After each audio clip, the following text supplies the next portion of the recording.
What's the best investing advice you've ever received? It's really easy to find the faults. You could have meetings all day and always find a reason to say no. It's much harder to imagine why you should say yes. There's characteristics we look for, and it's founders who can walk through walls to get things done. Lars Leckie is an angel investor and managing director at Aspenwood Ventures. When you've seen hundreds or thousands of pitches, what makes you say yes to somebody? Usually the nugget there is that you...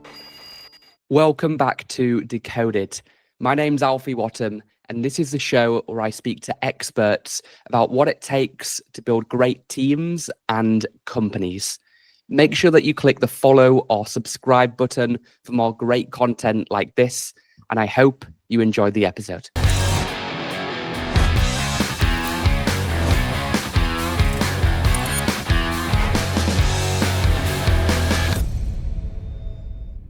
So, Lars, you've invested in Mulesoft, Masterclass, and so many other unicorn companies. What should early stage founders focus on to stand out when fundraising? I mean, you've seen hundreds or thousands of pitches. What makes you say yes to somebody? What should early stage founders be doing to get that acceptance? Yeah, great question and great context. I think we did a survey one time that we look at something like 2,000 companies a year. That's a big, and we only do first institutional rounds. So we're not looking at, that's not the universe of software companies. That's the universe of software companies that are, two founders, a dog, an idea, early product, early revenue. So it's a big funnel. And from there, we spend time with 25 or so companies a year, and we invest in 5. So that's the pipeline that you're trying to break out of. I think of the thing that really, in these, so when people are like, oh, there's a playbook for pitching, team, product, all those things are important, but you have to keep that in context of most venture people are seeing 5 of those a day, or, large number. And if all you do is have those building blocks, it's sort of necessary, but not sufficient, which I think is your question. And I always think of the thing that catches my eye, and really the goal of those meetings is to catch my eye enough to say, hey, let me talk to my partner about this. And what am I going to say? And usually the nugget there is that you made me think of something. You changed the way I viewed the world. You said something, you gave me an insight that I didn't understand about a market or about a product or about technology, such that the way you presented it made me go, wait, hold on, that's different. Why is that different? And it's usually that moment of sort of, wait, hold on, slow down a second. Like, let's talk about that. That's usually what jumps things into the next category. So the requirement there is you just don't say that, but you have to have that to say it, right? But that's usually, and maybe a good example is if you're AI for X, we're seeing tons of these AI for whatever companies. And so someone who comes in and says, no, that's not how it works. It's going to work like this. And you're like, wait, what? Hold on, because that's not what the last 5 people told me. Yeah. If that makes sense. Yeah. Interesting. Okay. So something that sparks curiosity, that inspires you to speak to other people to figure out, dig a bit deeper into this. Basically, I understand what you're saying. When I was raising my pre-seed, for example, for my startup, I had a interactive video within the deck where people could click and then have a live video call with our AI agent. And I found that was like so much better than just having problem solution team, because people see that 100 times a day, right? So it's just like doing those little extraordinary things to get an extraordinary outcome and return. I think that's kind of what you're alluding to. How can people get that?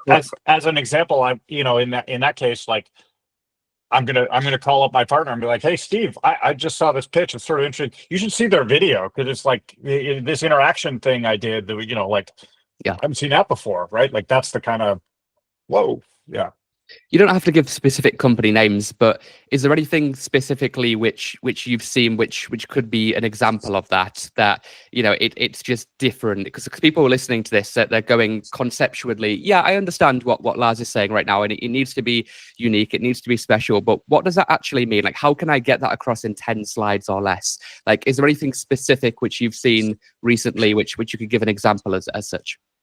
Yeah, well, I'll give you, I mean, maybe an easy example. So we've funded a company called Ethica, which is in the data privacy space. And if you don't know the data privacy space, it is really a solution that is built around like your chief legal counsel buying something so that they can say when they get sued that we did a bunch of steps. And that's sort of where the market is. And there's a big market, there's lots of stuff going on. But having someone come in and literally say, all that stuff is crap.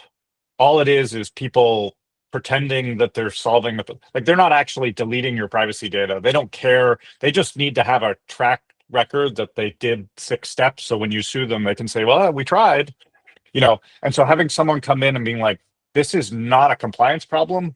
This is a technology problem. This is a data problem. We can solve this at the engineering level, is sort of a, wait, but that's not what everyone else is doing. It's over here. And so then that, that's sort of this like, that's way harder. But if you're right, that's big. That makes sense, right? Yeah, you're almost breaking the fourth wall, sort of saying something which everybody perhaps might know, but nobody says sort of deep down, if that makes sense. So a lot of the time, like when I've invested as an angel, one of the most important things to me has been founder market fit. And everyone talks about PMF, and that's obviously essential, but I think founder market fit in many ways is just as important. Some investors, it's not part of their thesis. They don't really care about that. But is it something that's important to you? How do you evaluate founder market fit? Yeah, founders are.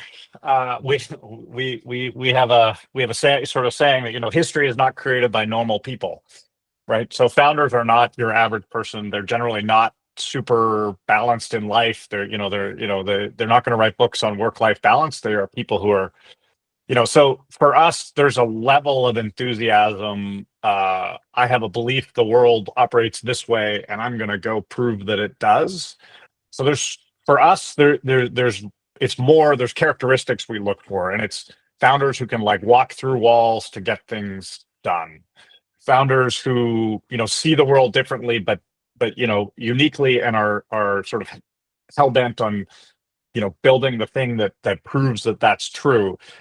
So we tend to look for those qualities. We look for people who've had past patterns of success, whether that's in the market that they're in, or just, academically, or even athletically, or someplace where someone said, I have a problem and I'm going to be, one of the best in the world at this, and went and did it.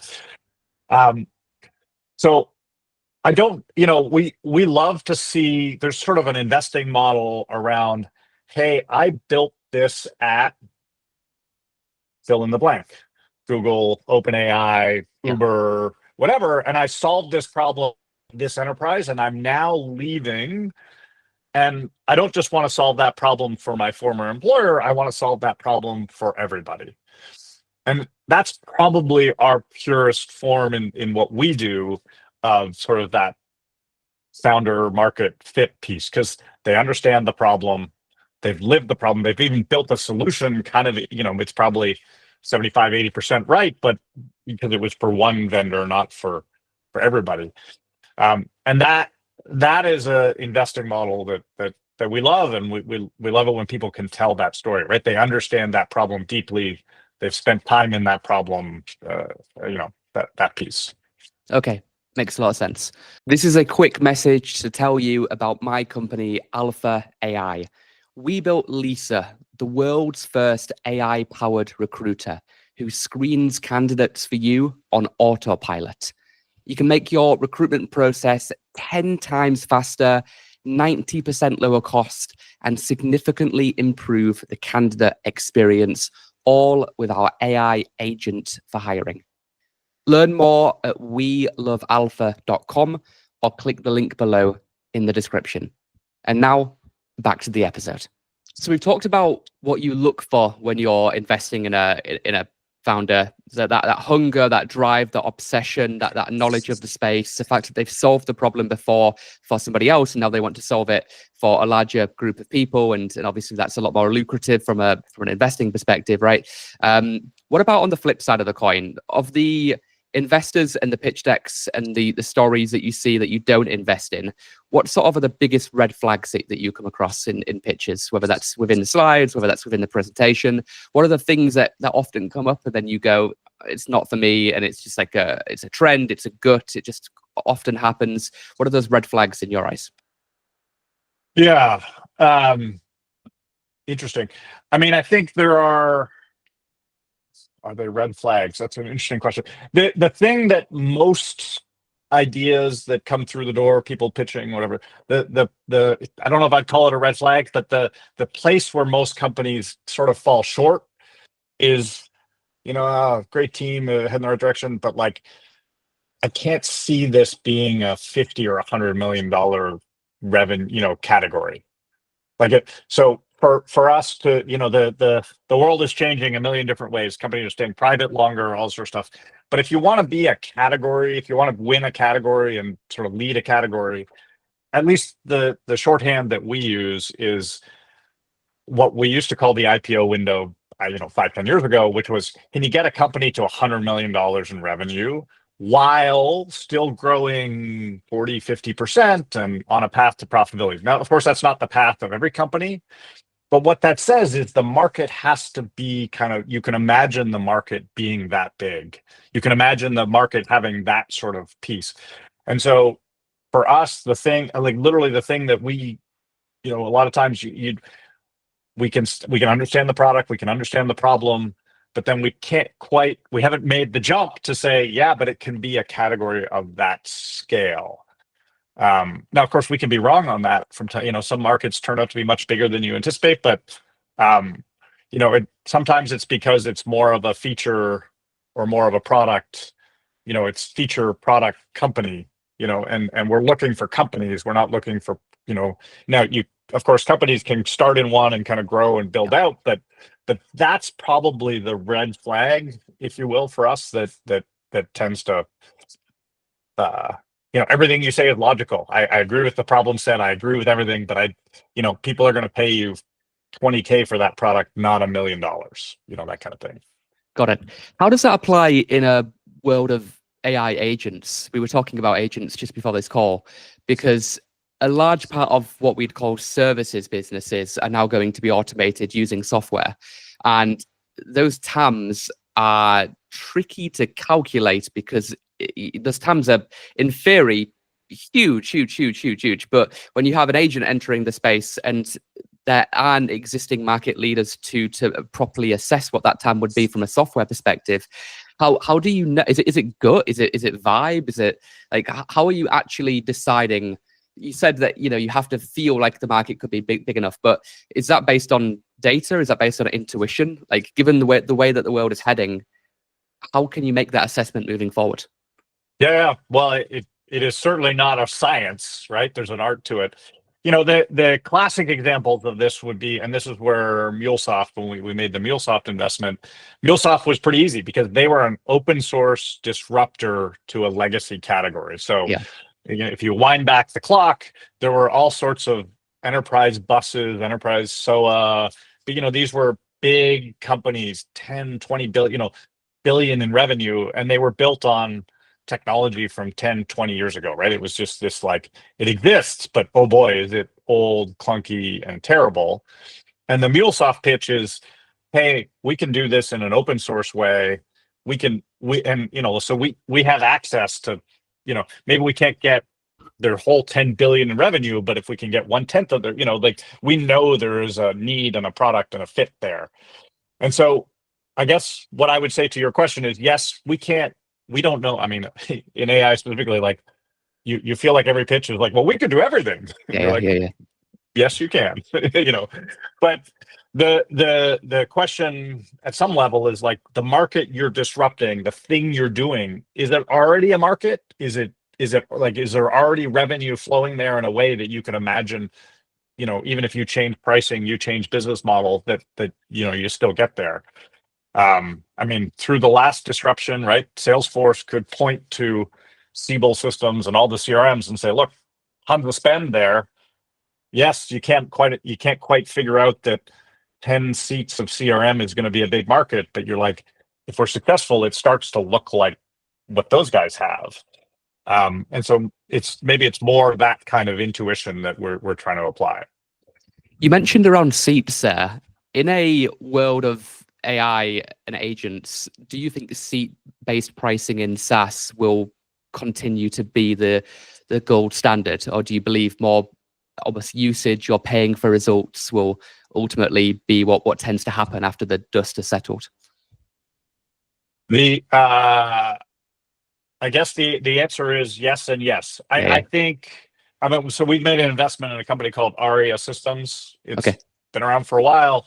They are the bet behind that was, wind the clock back. Hey, SaaS companies are going to do this new business model, and we need so if you used to buy software, you used to say, hey, I would like to buy that, and they say, great, it's $1 million, and you give them $1 million, and they give you the software, and done. In the SaaS world, it was, hey, we're going to buy X seats or whatever, and you need a recurring. It's going to be monthly, it's going to be quarterly, it's going to be annual, but it's this recurring revenue model. So Aria is the leader in doing products in that way, and we've already seen through them that the usage-based model has been already for the last 5 years starting to become a bigger and bigger piece of that. People aren't just doing monthly or annual subscriptions, they're doing business models that look and feel and smell more like a telco business model. So please, I'm a customer, I need your product service thing.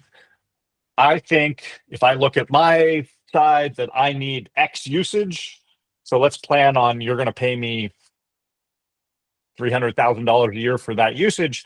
If I go over, you're going to charge me, usage, I like a cell phone. You're like, oh, if I go over my amount, then I pay X a minute, and then maybe when I renew, I don't pay 300, I pay 400, because then I cover my overage and all that.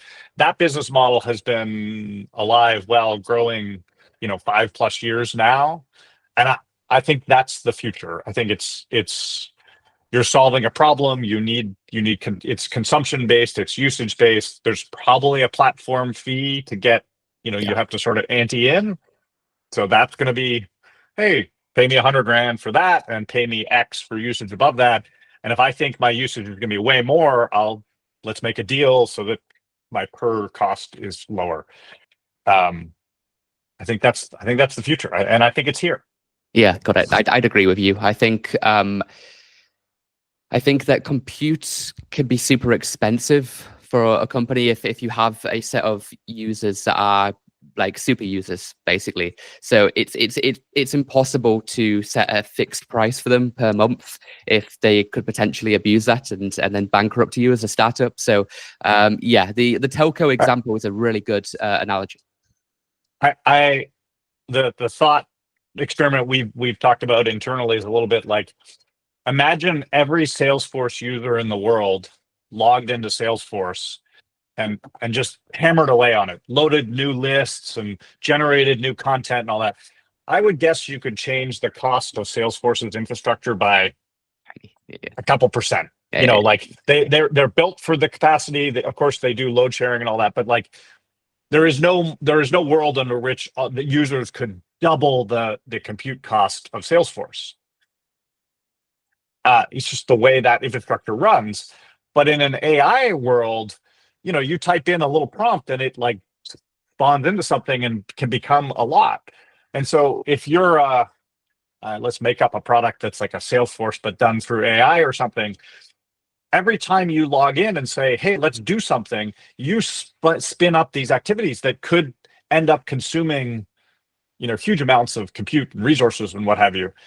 And if your customer can do that not just once a month, but you allow them to do it once a week or once an hour, and like all their users go in and start all these AI processes, like there's no way to know what that cost would be up front. And so the contract between the customer and the vendor needs to be such that You know, otherwise, like you could launch a product, you charge someone $10 a month, and they're using $100 a month worth of compute. That's not a customer you want, right?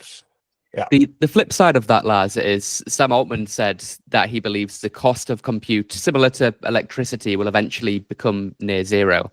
And as Stargate and other, large data centers with GPUs get built out, there is a possibility that that is the case. I mean, within my own business, I've seen our compute costs.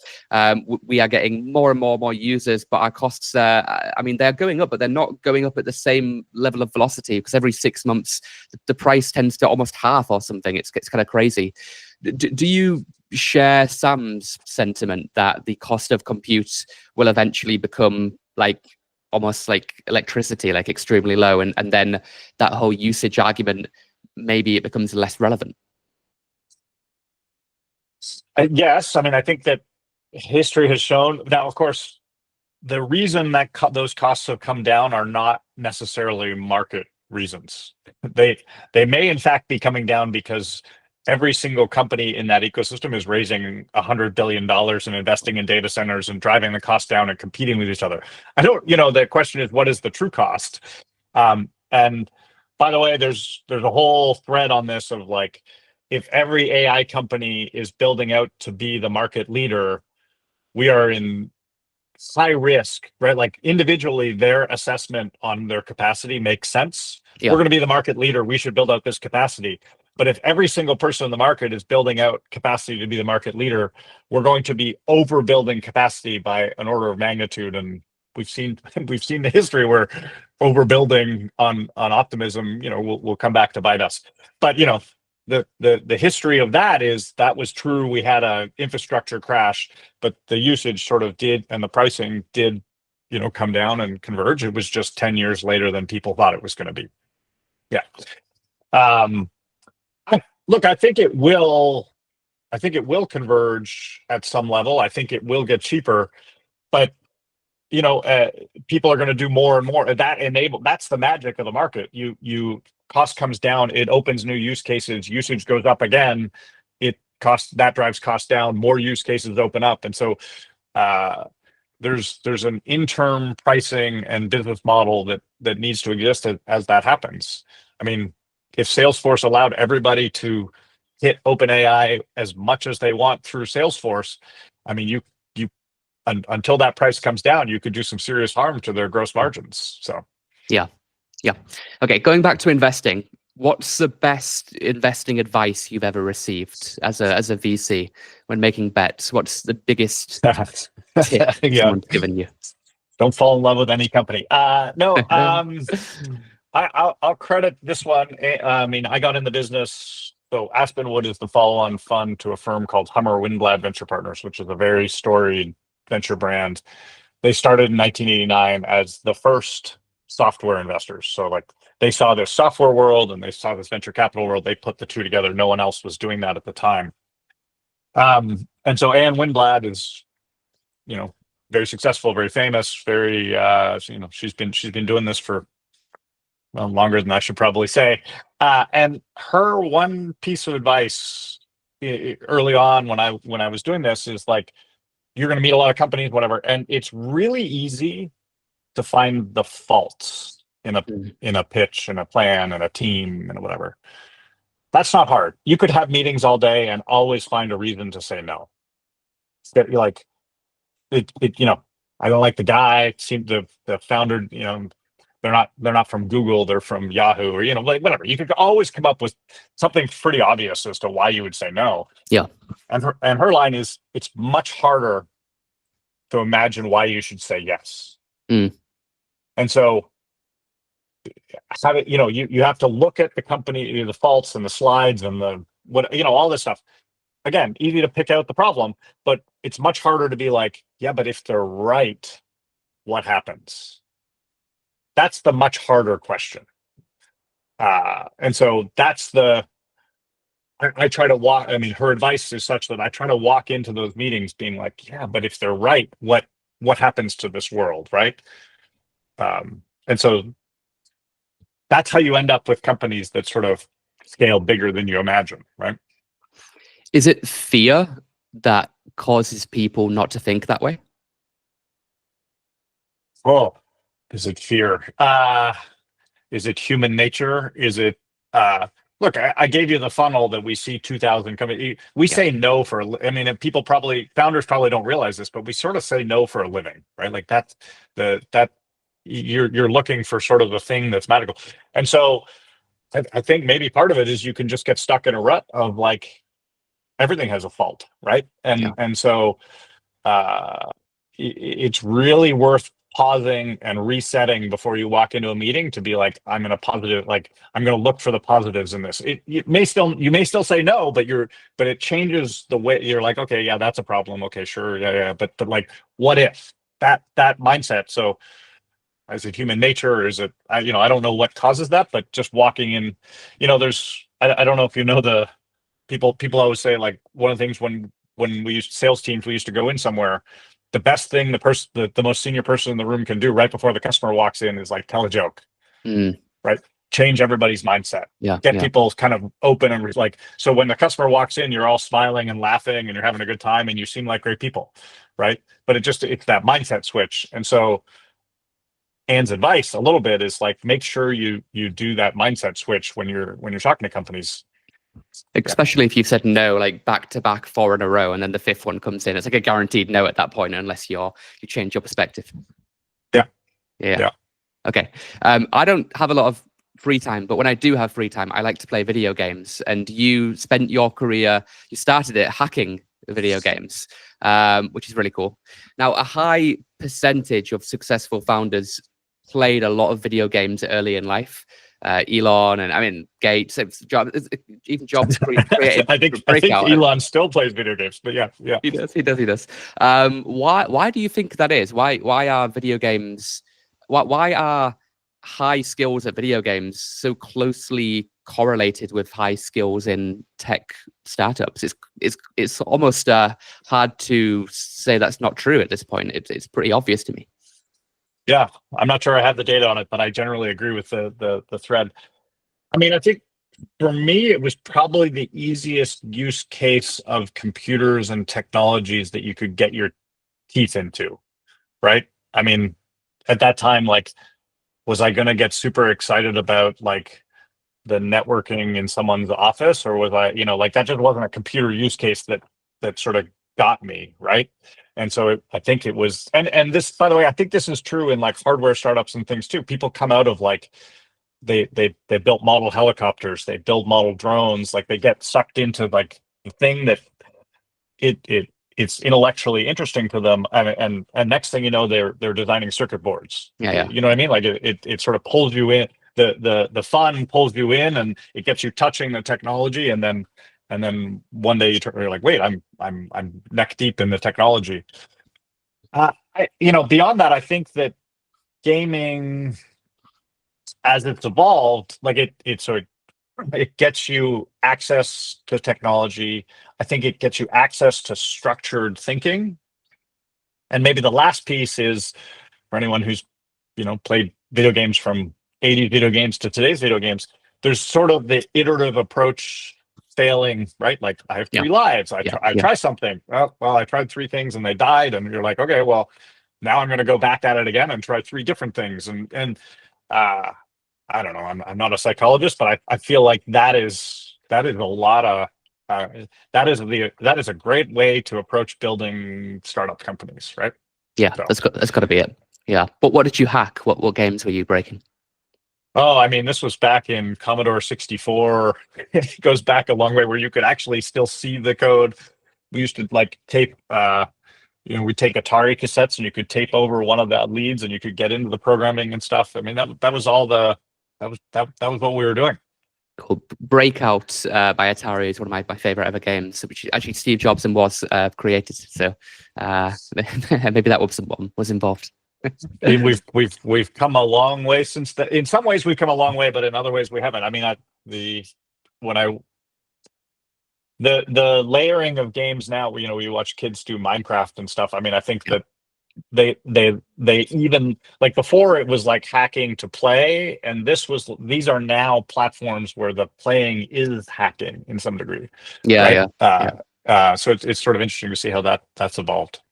Cool. Lars, this has been really, really useful. Tons of advice here for founders, for investors, and everything in between, really. If people have enjoyed this and they want to learn more about you, website, LinkedIn, Twitter, what's the best place to go? I'm not doing my job well if all those things don't bring you to me, but people, I mean, our website has my email, reach out. LinkedIn's probably the fastest way to get me, but yeah, love to hear from people. What's the website? aspenwoodvc.com. Awesome.